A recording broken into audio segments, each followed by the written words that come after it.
Aleluya. Siéntese, por favor.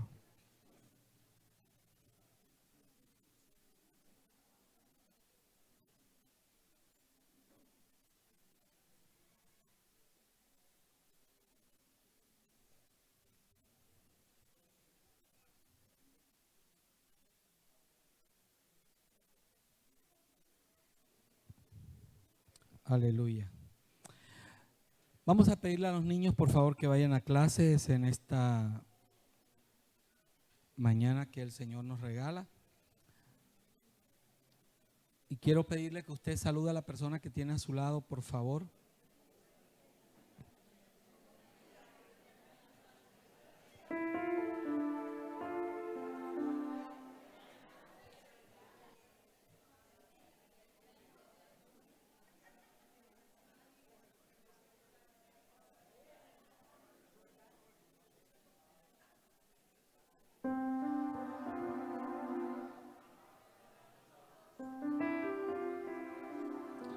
Qué bueno es nuestro Dios.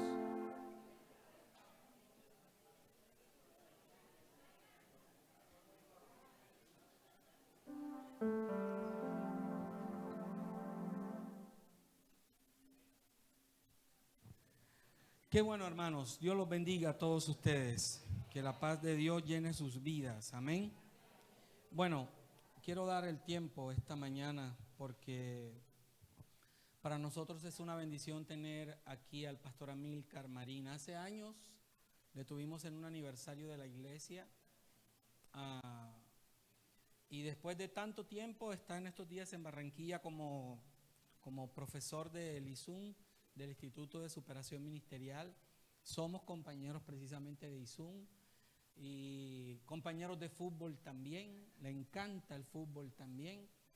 Y es una bendición tenerlo con nosotros. Él es pastor en la ciudad de Cali y voy a pedirle por favor que venga por aquí y nos bendiga con la palabra de nuestro Dios. Gracias, mi pastor y amigo. Amén. Dios les bendiga. Amén. Qué gozo poder estar de nuevo en este lugar después de tantos años. Siempre lo recuerdo con gran afecto porque su pastor es mi gran amigo, fue el mejor estudiante en la época que estábamos nosotros en ISUM. Intenté alcanzarlo en las notas, pero no pude. No sé por qué, pero doy gracias a Dios de poder estar esta mañana con el privilegio de compartir la palabra. Mi nombre es Amílcar Marín, sirvo al Señor en Casa Cristiana Internacional en la ciudad de Cali. Casado hace pocos años, 30 años de matrimonio, y todavía me saluda y me recibe con besos. Eso es algo que el Señor ha hecho. 2 hijos, Laura Isabel, que tiene 22 años, está finalizando su carrera universitaria como comunicadora social y en periodismo, y Samuel, de 19 años, que juega en la sub-20 del Quindío. Quisiéramos que jugara en Junior, pero todavía no. Estamos en ese proceso. Muy bien, quiero hoy compartir un tema que estoy conectado con lo que el Señor ha venido hablándoles a ustedes durante este año que están en avivamiento. Creo que estar en avivamiento es una condición natural de la iglesia.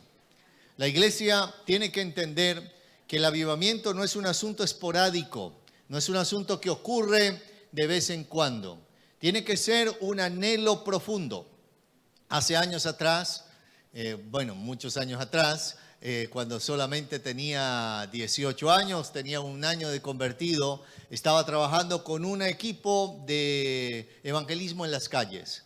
El líder que estaba allí se llamaba Esteban Gil, ya partió en la presencia del Señor. Era un hombre que había sido rescatado por el Señor y lo había encontrado, era norteamericano y el Señor lo había encontrado en una cárcel en Argentina. Y había desarrollado un ministerio que me impactó porque cuando salíamos a las calles a hacer evangelismo, este hombre salía a predicar y empezaban a ocurrir cosas que normalmente ocurrían dentro de la congregación o dentro del templo. La gente pasaba a entregar su vida a Cristo llorando, caían de rodillas, hombres y mujeres quebrantados por la convicción del Espíritu Santo. Era la gloria de Dios en las calles. Unos años más tarde, este hombre fue invitado a una iglesia en Pensacola para una campaña de 3 días que duró más de 3 años. Se conoce en la historia como el avivamiento de Pensacola. El avivamiento donde era tanto la presencia de Dios que la gente llegaba horas anteriores a la primera celebración solamente para orar, y era tal la magnitud de la presencia de Dios que la gente caía arrodillada, arrepentida y quebrantada. Yo quería saber cómo era eso. Entonces le pregunté a alguien que usted seguramente conoció y que ya partió a la presencia del Señor, el misionero Esteban Graner. Y Esteban Graner estuvo allí y me dijo, la gente llega, no hay música, no hay alabanza, pero está la presencia de Dios. Eso es un avivamiento. Un avivamiento es más que una visitación, es que Dios se complace en habitar en medio de su pueblo. Y yo creo que este año que ustedes han declarado esta palabra es un año donde Dios va a traer un despertar espiritual como nunca antes lo ha visto. ¡Aleluya! Ahora, esto para que se vaya enseñando al avivamiento. Cuando hay una iglesia avivada y el predicador da una palabra, la iglesia reacciona. No se queda callada. Solo una iglesia muerta no responde a la palabra. Pero usted es una iglesia viva. Dígale que está a su lado. Saque su dedito profético. Escúchame esto, alábale. Saque su dedito profético y dígale que está a tu lado. Prepárate. Prepárate para lo que Dios va a hacer. Quiero que vayamos a la palabra del Señor. Primer libro de Samuel, capítulo 10. Primer libro de Samuel, capítulo 10. Y voy a permitirme en estos minutos que podamos profundizar en esta verdad de esta palabra. Porque esta es la historia de un hombre que entra en avivamiento. Es un hombre que pudo ser, su final tal vez nos predispone a leer su comienzo. Porque claro, tenemos la historia de todo este hombre llamado Saúl, y su final nos predispone a ver su comienzo, pero la verdad es que su comienzo es maravilloso. Es un comienzo que nos enseña verdades espirituales y está allí. Primer libro de Samuel, capítulo 10, versículo 1. Es cuando Saúl va a encontrarse con Samuel. Dice, tomando entonces Samuel una redoma de aceite, la derramó sobre su cabeza y lo besó. Y le dijo, ¿no te ha ungido el Señor por príncipe sobre su pueblo Israel? Hoy, después de que te hayas apartado de mí, hallarás 2 hombres junto al sepulcro de Raquel. Y quisiera que subrayara ahí en su Biblia esa porción, sepulcro de Raquel. En el territorio de Benjamín, en Selsa, los cuales te dirán, las asnas que habías ido a buscar se han hallado. Tu padre ha dejado ya de inquietarse por las asnas y está afligido por vosotros diciendo, ¿qué haré acerca de mi hijo? Versículo 3. Y luego que de allí sigas, no se puede quedar allí, tiene que seguir más adelante y llegues a la encina de Tabor, te saldrán al encuentro 3 hombres que suben a Dios en Betel, llevando uno 3 cabritos, otro 3 tortas de pan y el tercero una vasija de vino, los cuales luego que te hayan saludado te darán 2 panes, los que tomarás de la mano de ellos. Amén. El cristianismo es sobrenatural en esencia. Cuando nosotros hablamos acerca de la iglesia, que es el término eclesía, tenemos que entender cuál es nuestra identidad en el cielo. La Biblia nos enseña que la iglesia es no solamente la novia del Cordero, sino que somos el pueblo de Dios, linaje escogido, nación santa. El día que usted se sienta mal, usted no necesita mirarse al espejo, usted solamente necesita leer la palabra para que entienda quién es usted en Cristo. Cuando yo entiendo quién soy en Cristo, no hay ninguna cosa que me diga exteriormente cualquier persona que me pueda minimizar, porque yo sé quién soy en Cristo. Pero para poder experimentar lo sobrenatural y desarrollar este título, una iglesia sobrenatural, necesitamos experimentar transformación. El problema es que a veces llegamos a la iglesia y pasan los años, pasan los días, pasan los meses, pasan las horas, parece una canción. Y mientras va pasando el tiempo, las cosas siguen igual en nuestra vida. No experimentamos transformación. Y no es porque Dios no quiera hacerlo, sino porque no estamos dispuestos a que Dios nos transforme. El crecimiento y caminar hacia lo sobrenatural tiene que ver con esa transformación. Esa palabra es interesante porque es una palabra que el apóstol Pablo usa, metamorfo, que significa cambiar de forma de acuerdo con la realidad interior. En otras palabras, es cambiar después de estar con alguien. Y no hay nadie que esté con Jesús que siga siendo el mismo. Ahora, entendemos que la transformación es el proceso del Espíritu Santo que va a realizar en nuestra vida. Y en este relato vemos cómo la vida de Saúl está siendo transformada. Va en ese camino. ¿Qué ocurre para entender cómo podemos nosotros ser una iglesia sobrenatural? Lo primero que quiero mostrarle es que una iglesia sobrenatural tiene la capacidad de transformar las pérdidas en propósitos. Él tiene la capacidad de transformar lo que hemos perdido en propósitos. Se le habían perdido las asnas. Y uno, en la lectura rápida del texto y en nuestra cultura, tal vez no entendemos el valor de un asna. Las asnas no eran valoradas por su capacidad de carga. Las asnas, incluso desde la época de Job era un hombre multimillonario, riquísimo, que tenía muchas asnas. Las asnas eran valoradas porque la leche de las asnas eran consideradas un afrodisíaco. O sea, en mi tierra del Pacífico haría un jugo de borojó. Yo no sé aquí qué sería. Pero era valorado de esa manera. Eran valiosas porque era una fuente de riqueza. Así que por eso el Cis manda a su hijo a buscar las asnas. Se perdió una fortuna. No es que se perdió un caballo o una vaca. No, se perdió una fuente de ingreso. Es una pérdida considerable. Y ahora él va en la búsqueda de lo que ha perdido. Pero cuando él va a buscar lo que ha perdido, encuentra en Dios algo más valioso que las asnas. Porque ahora su propósito y su destino iba a ser cambiado. Él iba buscando unas asnas para tener tal vez la herencia de su vida. Y ahora Dios le dijo, tú serás el ungido, el rey sobre Israel. O sea, lo cogió y lo levantó de un lugar aquí y lo puso en lo más alto. Y ahí empieza a desarrollarse esto. Esta iglesia sobrenatural es una iglesia que entendemos que no nos podemos quedar en los escenarios de las pérdidas en nuestra vida. Todos hemos perdido algo. Todos hemos sufrido pérdidas. Tal vez todavía estamos en escenarios de dolor. Y ahora el profeta Samuel le dice a Saúl que vaya y lo manda por una ruta interesante porque le dice, y vas a ir hasta el sepulcro de Raquel. Y uno tiene que preguntarse por qué el Espíritu Santo está llevando a Saúl hacia el sepulcro de Raquel. Y cuando uno ve la historia de Saúl, Saúl es de la tribu de Benjamín. O sea que es hijo de Raquel.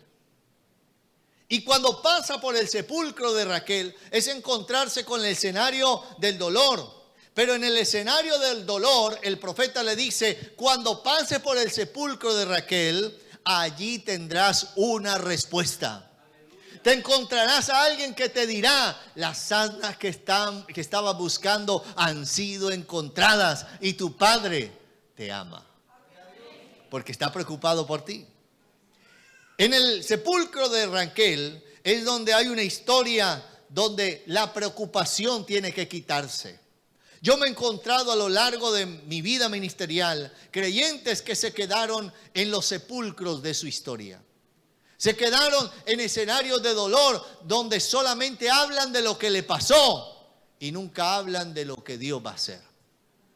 Incluso personas que se han apartado y han regresado quieren volver a tener lo que tuvieron. Pastor, yo quiero volver a predicar como predicaba. Yo quiero volver a servir como servía. Yo quiero volver a hacer lo que hacía. Y eso es un pasado. El cristianismo no es un asunto de pasado, es un asunto de eternidad. Grábame esto en su corazón. El cristianismo es un asunto de eternidad. Pablo lo presenta de una manera maravillosa diciendo, ciertamente dejando lo que está atrás y extendiéndome, usted no lo sabe, hacia lo que está adelante. Adelante. Hay una película cristiana que se llama Ben-Hur, Judá Ben-Hur. Tal vez usted la ha visto, diferentes generaciones. Y la última, la de 2016, cuando Judá Ben-Hur va saliendo ya después de todo el problema que ha tenido en el final de la película, él mira hacia atrás y el hombre que lo ha rescatado le dice, no mires atrás, tu vida está adelante. Uy, qué verdad para nosotros. No mires atrás. No mires a aquello que te pasó, aquello que sufriste. Tu vida está adelante. Alábalo con todo tu corazón. Ahora, una iglesia sobrenatural es capaz de manejar su dolor. Es capaz de abandonar los escenarios de dolor. Yo tenía una de nuestros anfitriones, nosotros llamamos los grupos pequeños, grupos conexión, en una de nuestras sedes, que estaba pasando un momento muy difícil. La líder, después de 2 meses, me dice, pastor, la anfitriona de la casa está pasando un momento difícil, le han cortado hace 2 meses, le han quitado el agua y la luz. Su situación económica muy compleja, sus vecinos le están ayudando con el agua para sus necesidades. Y a mí me molestó porque habían pasado 2 meses y no nos habían dado la información. Y yo estoy esperando que ella llegue porque era un momento de ayuno. Y llega la creyente, la hermana, a la iglesia. Y cuando yo veo, ella llega feliz, riéndose, alabando al Señor. Y yo sospecho que de pronto la información que me están dando no es tan acertada, ¿no? Sin embargo, hago mi tarea como pastor investigador para poder conocer un poco de mi hermana, cómo está. Y me dijo, pastor, bendecida, ¿no? ¿Cómo van las cosas? Bien, pastor. Y yo no había lugar por donde entrarle a la conversación. Ella no mostraba ningún tipo de dolor o de aflicción o decir, pastor, mira, ayúdame a orar por esto, nada. Y entonces fui directo y le dije, pastor, hermana, mira, perdóname que tenga que hacerte esta pregunta, pero me han contado. Y cuando yo estoy diciéndole eso, ella me frena en seco y me regaña. Y me dice estas palabras, pastor, si usted cree que por lo que estoy viviendo yo me voy a amargar y el diablo me va a quitar el gozo, está muy equivocado. Y yo casi me pongo a llorar y doy ofrenda, todo ahí. Quien estaba siendo ministrado era yo. ¿Cómo es posible que alguien que está pasando una situación tan compleja tenga la capacidad de mantener su gozo en el Señor? Eso es lo sobrenatural. Cuando tú no te afliges por las circunstancias, porque tú sabes que las circunstancias son pasajeras, porque tenemos un Dios que es capaz de cambiar nuestro lamento en danza. Aleluya. Ahora, una iglesia sobrenatural no es solamente aquella que es capaz de transformar sus pérdidas en propósitos, sino que también una iglesia sobrenatural está llamada a experimentar una provisión extraordinaria. Oh, no, yo pensé que iba a haber más gozo aquí. Yo no sé cuántos necesitan una provisión extraordinaria. Pero cuando hay avivamiento hay provisión. Oh, otra vez. Cuando hay avivamiento hay provisión. Cuando Dios visita un pueblo hay provisión. Dios no llega con las manos vacías. Cuando Dios llega a un lugar, llega lleno de bendiciones. Y yo tengo que entender eso. Entender que aunque el enemigo se levante, aunque las cosas se compliquen, nosotros tenemos un Dios que es amplio, Y esto no es teología de la prosperidad, pero yo creo en un Dios que bendice abundantemente. Porque ¿cómo es posible que de esos pocos panes y peces sobrara cuántas? 12 cestas llenas, además. ¿Por qué? Eso, si fuera un contador diría, pastor, eso es como desperdicio, ¿no? Cualquier economista diría, pastor, eso lo podemos vender y mirar a ver qué hacemos. Pero cuando Dios trae una bendición, de lo poco que tengo, me muestra que voy a llegar a un nivel, no de abundancia. La Biblia habla de un nivel de sobreabundancia. Pero te voy a soltar esto. El nivel de sobreabundancia no es para los tacaños. ¿Se entiende aquí esta palabra tacaño? Amarrado. No es para al que no es generoso. Cuando yo invito a mi esposa a comer con mi familia a un restaurante, a mí me molestaba que años atrás mi esposa empezaba a mirar los precios de los platos. ¿Cuánto valía? Y yo le decía, no, si yo te invité aquí, es porque yo ya he hecho el trabajo de investigación previo y estoy preparado a que tú puedas pedir lo mejor. Y algunas mujeres dicen, no, es que con esto que vamos a comer aquí se puede mercar 15 días. Algunas hacen, ¿sabe qué estás haciendo? Volviendo a tu esposo tacaño. Oh, santo Dios mío. Se lo voy a repetir. Y eso a veces desde novia pida lo mejor. Claro, no merece lo mejor. El hombre quiere darle siempre lo mejor a la mujer que ama. Uy, no sonaron muchos amenos, hombre, Pastor Carlos, pero... Así que esta tarde, cuando le inviten a almorzar, ya sabe que va a pedir lo mejor. Papi, voy a pedir lo mejor porque el pastor dijo. Fue el gozo. Cuando se encontraron en la encina de Tabor, y aquí este es muy interesante porque el relato bíblico dice que sal del sepulcro y ve y te encontrarás unos hombres que vienen para adorar en Betel. En la encina de Tabor, 3 peregrinos que iban a adorar al lugar alto de adoración. Y ahí en estos peregrinos, él iba a encontrar provisión para el camino. Se le iba a entregar algo que le era prohibido entregar. Porque todo lo que es consagrado a Dios en el Antiguo Testamento no lo podían comer sino los sacerdotes. Así que lo que ellos llevan para la adoración es una ofrenda reservada para la tribu de Leví. Sin embargo, aquí hay una acción de Dios donde Dios le está diciendo proféticamente, conmigo tendrás provisión. No te faltará nada. No solamente las pérdidas, Dios traerá restitución, sino que ahora yo te daré una provisión suficiente. Y también le dice, recíbelas.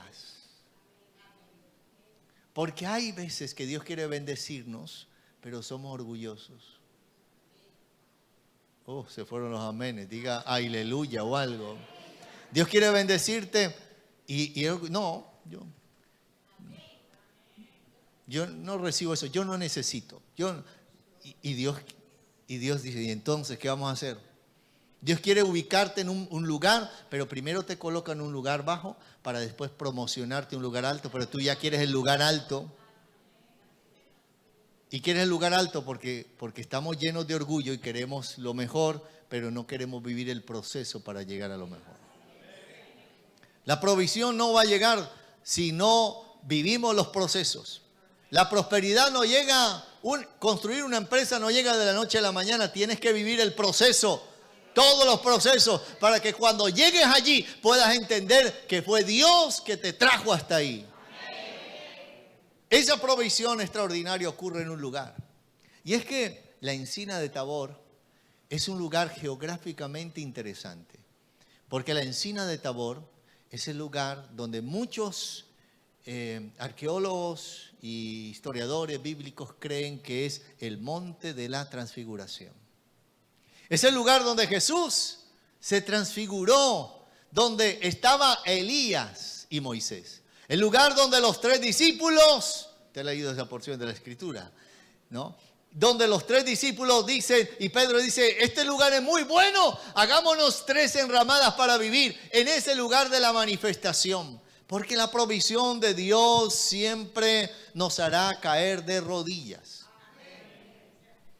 Un joven, hace unos años atrás, se me acercó y me dijo, pastor, ayúdeme a orar, por favor, porque necesito conseguir un empleo. Voy a presentar una hoja de vida en una empresa y si me dan el trabajo, es un trabajo donde voy a ganar casi 4 salarios mínimos y voy a estar muy bien. Así que oramos. Y le pedimos al Señor que le concediera ese favor y le otorgaron ese trabajo. Empezó a seguir constantemente yendo a la iglesia, pero vi que al mes empezó a tener un cambio. Empezó a dejar de ir cada 8 días, iba cada 15 días, después una vez al mes y después se desapareció. Como a los 3 meses me lo encuentro en la calle. Pastor, ¿cómo está? Yo le digo, ¿cómo vas? ¿Cómo va tu trabajo? Me dijo, pastor, bendecido. Ya, pero no te he vuelto a ver en la iglesia. No, es que he estado tan ocupado, pastor. Le dije, venga, ¿me dejas hacer una oración por ti? Me dijo, claro, mi pastor. Le dije, pero tengo que decirte qué oración voy a hacer.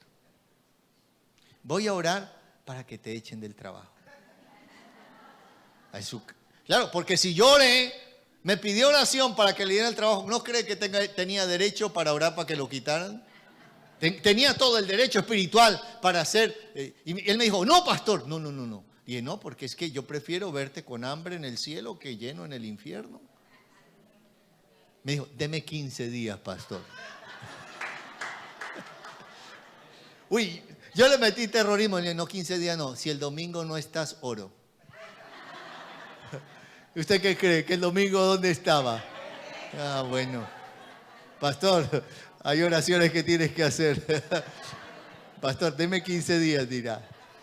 Pero es la provisión. A veces Dios da la provisión y la gente se le olvida quién es el Dios de la provisión. Y se va tras la provisión. La provisión es la añadidura. Toda la provisión que Dios nos dé en esta tierra se quedará en esta tierra. Por eso la Biblia dice que debemos hacer tesoros en el cielo, donde ni el orín ni la polilla corrojen. Aleluya, alábale.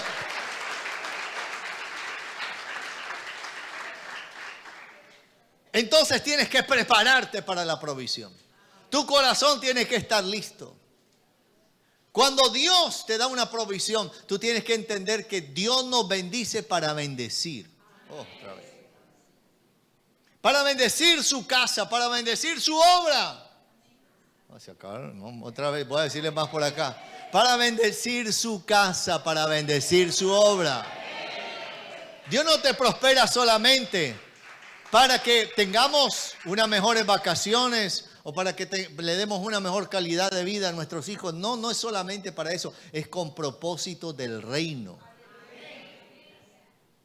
Y cuando el reino de Dios se extiende, es cuando nosotros damos con generosidad. Yo aprendí eso hace años atrás. Laura Isabel estaba bebé. Estábamos comenzando, nosotros comenzamos a pastorear una iglesia en un lugar muy difícil en la ciudad de Cali. En un lugar que se llama el Distrito de Agua Blanca. Y en ese lugar, cuando llegamos a ese lugar, habían alrededor 5 oficinas de sicariato. Las balaceras eran normales todas las noches. Las puertas de la iglesia tenían las señales de las balas que habían golpeado. Y en ese lugar Dios nos llevó y nos empezó a prosperar de una manera increíble. Pero antes de llegar a eso, mi esposa me llamó y me dijo una noche, después del culto, papi, acuérdate que hay que comprarle la leche a la niña. Y yo no sé por qué la leche de los bebés es tan costosa, ¿no? Sí. Y bueno, estoy hablando hace, imagínense, 22 años. Y me costaba un tarrito pequeño 20,000 pesos. Y yo tenía los 20,000 pesos reservados allí, como guardados, diríamos en Cali, encaletados, ¿no? Guardaditos. Y de pronto, al final de la celebración, se me acerca una hermana y me empieza a contar una necesidad que ella tiene. Pastor, ayúdeme a orar porque estoy pasando esto. Ella simplemente me vino a pedir oración. Pero el Espíritu Santo me dijo, dale lo que tienes. Y a mí se me olvidó, yo ya dejé de escuchar a la hermana y yo empecé a pelear con Dios. Y dije, Señor, no tengo nada, Padre. Lo que tengo aquí es la leche de la niña. Y si le doy, qué irresponsable. Hasta le saqué el texto bíblico, el que no provee para su casa. Imagina uno diciéndole a Dios, es que es terrible, ¿no? Y el Espíritu Santo me decía, dáselo. Y con tristeza, con dolor, cogí ese 20,000 pesos. Y cuando ella se fue a despedir, yo ni oré por ella. ¿Cómo era? Le puse la mano, en su mano le puse, y cuando ella sintió, ella abrió los ojos y miró, y era lo que, pastor, gracias. Y se fue feliz. Y claro, nosotros en esa sede, el pastor Carlos conoce, tiene 2 entradas por 2 calles. Entonces ella se fue por la calle de allí y yo me fui mirándola. No a ella, al billete que se iba con ella.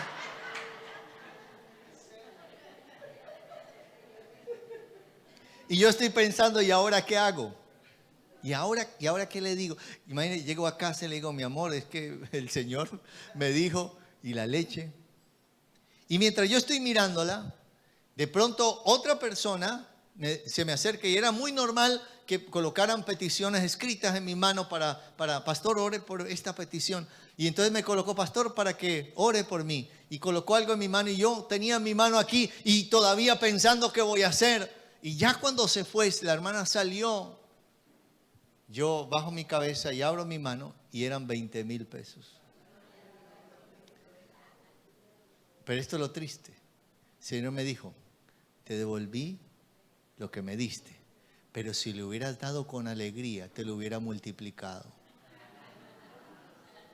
¿Sabe por qué a veces no viene multiplicación?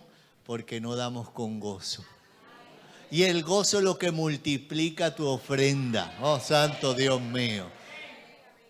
Cuando hay una iglesia sobrenatural, entonces experimenta la provisión. Yo oro a Dios para que esta semana milagros de provisión lleguen a tu casa y empieces a contar la maravilla de Dios y recuerdes que es la visitación de Dios.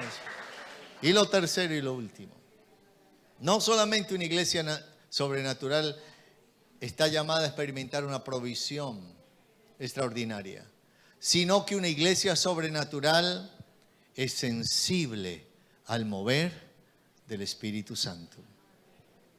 Y quiero que vaya a este texto. Verso 6 del capítulo 10 del primer libro de Samuel. Lee por favor el verso 5 y 6.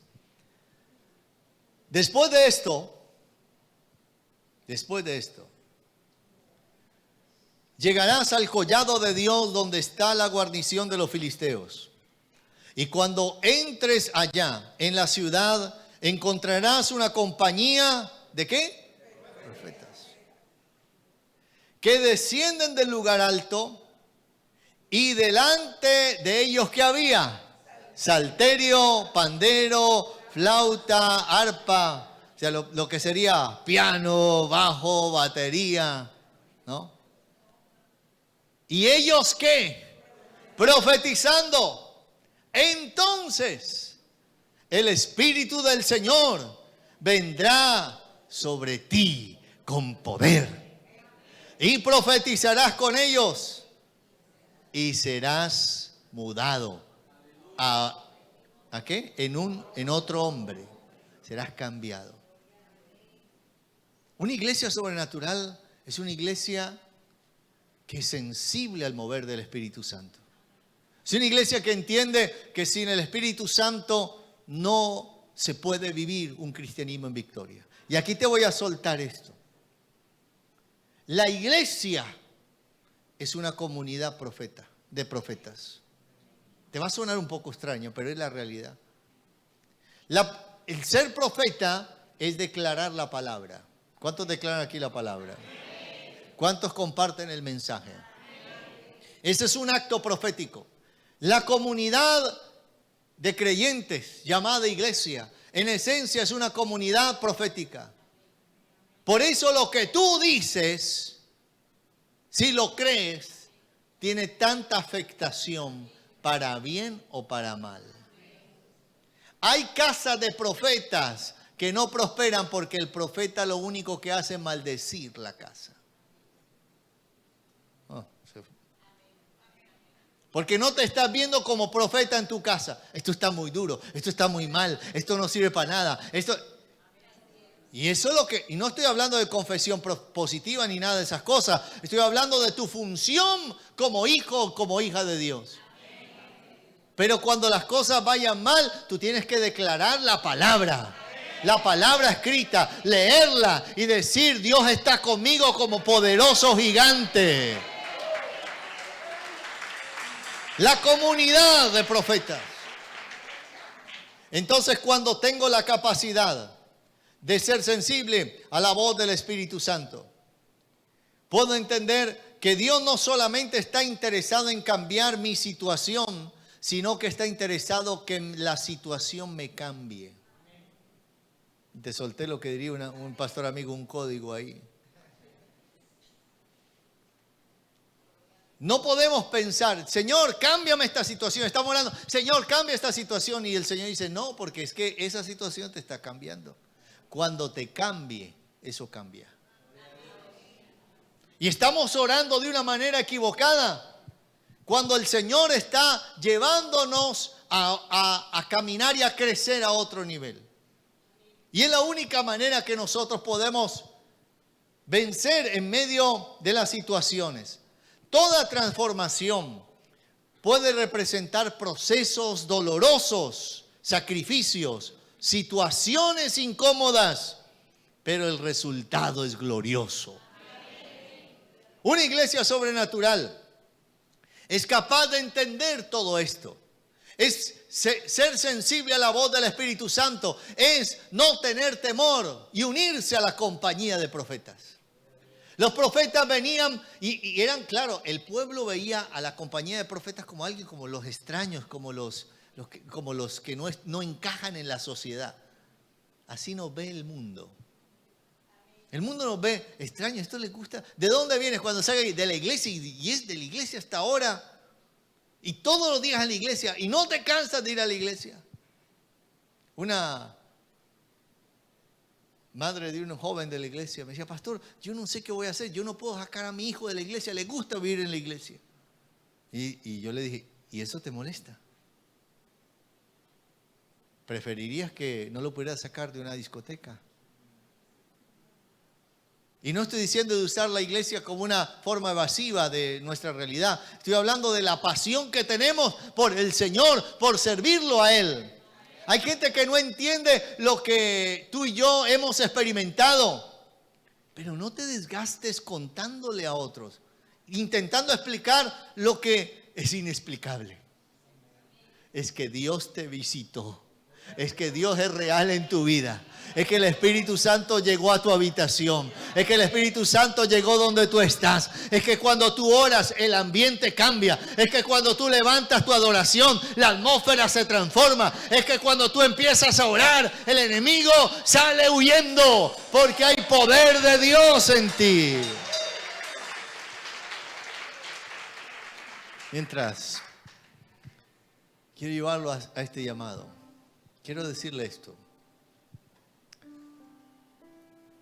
En los campos de concentración nazi, cuando ocurrió el Holocausto, se encontró en un campo de concentración donde solo había mujeres, unos cuerpos, unas fosas, y empezaron a sacar los cuerpos de aquellas mujeres que habían sido asesinadas en este campo de concentración. Pero en la ropita de ellas empezaron a encontrar papelitos y empezaron a sacar lo que ellas habían escrito. Se encontraron en la ropa de estas mujeres 1630 poemas. Porque parece ser que el ser humano en escenarios de dolor genera arte y poesía. No cantábamos las canciones de despecho de alguien despechado que en medio del dolor compuso algo. Y encontraron una fracción de un poema que yo quiero leérsela esta mañana. Abro comillas. Escrito por una mujer que murió en un campo de concentración. Dice: Señor, perdona a nuestros agresores. No saben lo que han hecho. La transformación que he vivido en este lugar me ha enseñado a conocerte y a encontrarte. Y aun cuando espero la muerte, sé que ha valido ese dolor, porque podré verte cara a cara. Que mi salvación cuente a favor de ellos cuando los lleves a juicio. ¿Cómo es posible que en un escenario de tanta pérdida se pueda escribir unas palabras tan hermosas? Porque ella no se quedó en el dolor. Ella caminó más allá del dolor. Y esta es la mañana que el Espíritu Santo ha hecho para sacar a personas que todavía están en escenarios de dolor. Yo quiero que te coloques un momento de pie. Tengo estos minuticos. Mientras adoramos, una adoración que tiene que ver. Yo quiero que, recuerda que después del sepulcro se encontraron con los que iban a adorar. Y después con los profetas que ya estaban adorando. Cierra un momento tus ojos.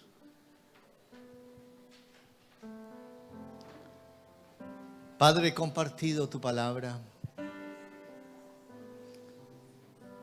Tu palabra que es verdad, tu palabra que penetra lo más profundo de nuestro ser. Yo pido que por tu gracia y por tu favor esta mañana, tu Espíritu Santo venga, perdona todo asunto, Señor, que impida el fluir de tu Espíritu Santo en nosotros.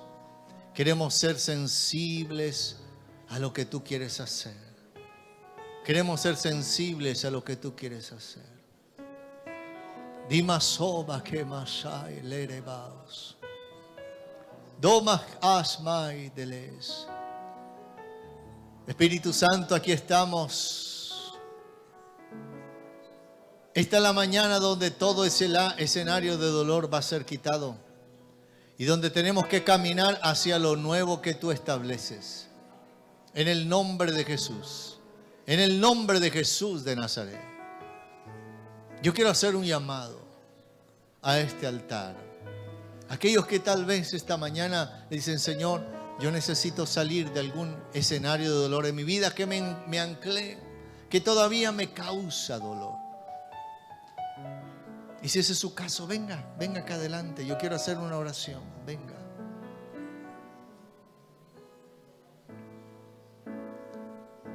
Yo estoy convencido que esta palabra, sí, acércate.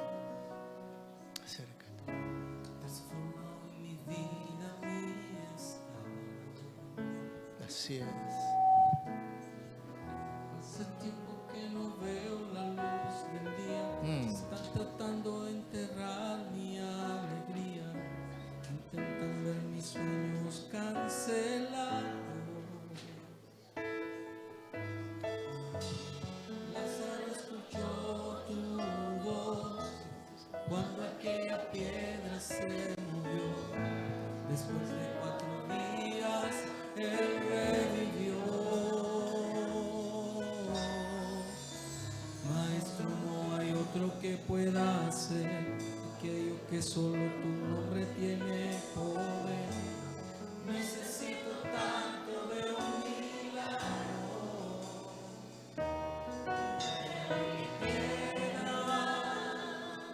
Llámame por nombre. Así es. Cambia mi historia.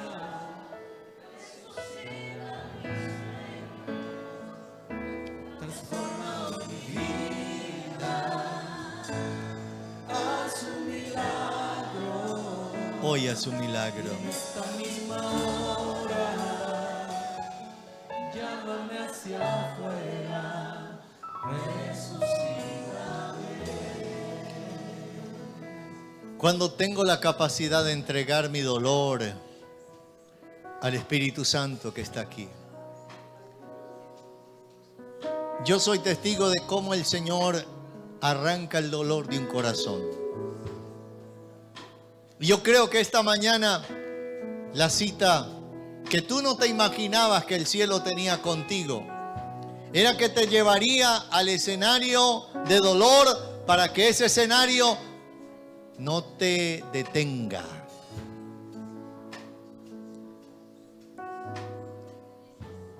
Espíritu Santo, mientras pido unos líderes que están aquí. Unos líderes que me ayuden a cantar. Pido, Espíritu Santo, que tú tomes su vida. En el nombre de Jesús. Más. Tómala sobre ella. Poder de Dios. Sama reba kababasa.